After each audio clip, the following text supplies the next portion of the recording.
Joining me now is Kiran Chawla, investigative reporter in Baton Rouge and host of Unfiltered with Kiran, the news site. Kiran, it's just kind of weird to think that, A, two 17-year-olds are charged with first-degree murder and are being held at a juvenile facility to start with. That just feels strange. As they're such strong and serious charges, you would think they would be held in a more secure facility, but okay.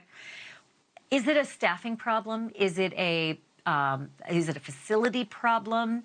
What is going on at that juvie facility?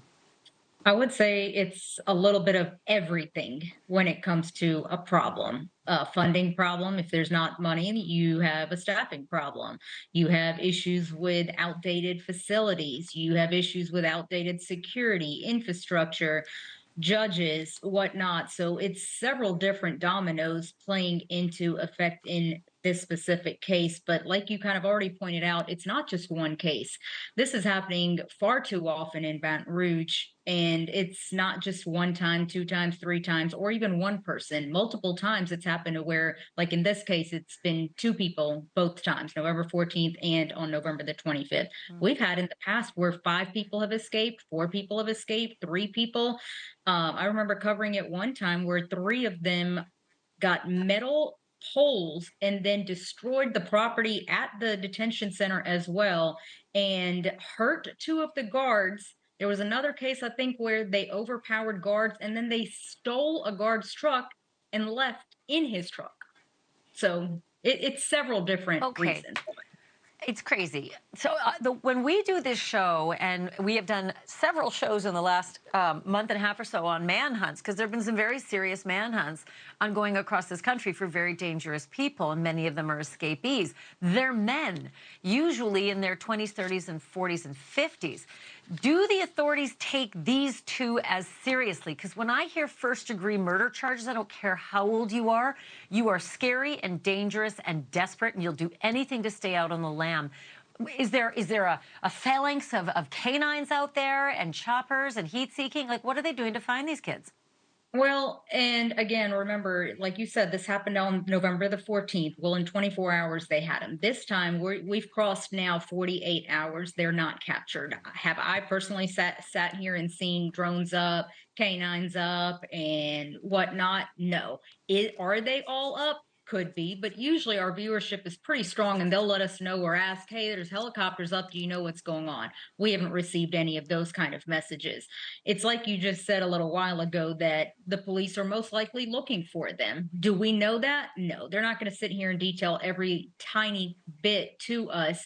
And yes, but going back to your question as far as being 17, in fact, just leading up to this, we were talking to a neighboring parish's district attorney, and it's like he just said that. So in East Baton Rouge Parish, not just East Baton Rouge Parish, should I say, in all of Louisiana, 17-year-old is considered a juvenile. It is why they are housed in the juvenile detention center. Now, you have to remember, you have 13, 14-year-olds also in that juvenile detention center. Yeah. Well, a 17-year-old is a lot stronger than a 13-year-old. You get two, three, four of them to gang up, and now it's like they were just saying they're sitting here throwing feces, making plans to get out of there. All it takes is a few of the 17-year-olds who are strong enough to overpower some of the guards. And like I said, we've So seen the examples.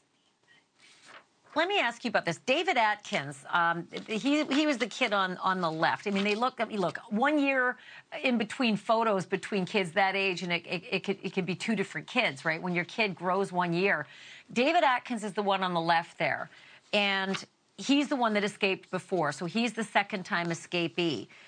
Yes. It looks as though the district attorney filed a motion to have him transferred to adult court, and I think that is after the first escape. So in between escape number one for this kid and escape number two, the DA was trying to do something about it. Yep. I don't know about Willie Jackson, the other kid, but why didn't that work? Like, what was the problem? Is there some issue in Yes. Louisiana with raising 17-year-olds to adult court? So let me explain that. We reported on that earlier today, dug into all of that. So our district attorney, Hiller Moore here, filed two motions as soon as Green and Atkins from the November 14th case escaped and were recaptured. He filed a motion to transfer. So he wanted them out of the Livingston, out of the East Baton Rouge Parish Juvenile Detention Center, moved to, I call it the big boy prison, the parish prison. However, what he explained to me is that there are certain requirements that the parish prison has to meet when it comes to housing a juvenile. And they could not meet those requirements. The warden told the district attorney that we cannot meet those requirements at this time, so we cannot accommodate these juveniles. And that is why that motion is still pending. You would say, well, why hasn't a judge ruled on it? If a judge rules on it, it needs to happen. There is nowhere for these kids to go. And I say kids for a reason, because technically they're 17. Now, having said that, though, the district attorney has charged them as adults, which is why you see their mugshots being released, which is why we're able to talk about it. So there's nowhere for them to go. And it's not just the East Baton Rouge Juvenile Detention Center. In the entire state, they have to find a spot for them to go, which that's a whole nother issue. Do you have 10 seconds to tell me where the $2 million went for the security upgrades at this facility? Yeah, I wish I did, but I'll tell you this, we're following that trail. Oh, so you only needed 5 seconds. Okay. Well, Kiran Chawla, I guessed that you wouldn't need more than 10, and we were spot on.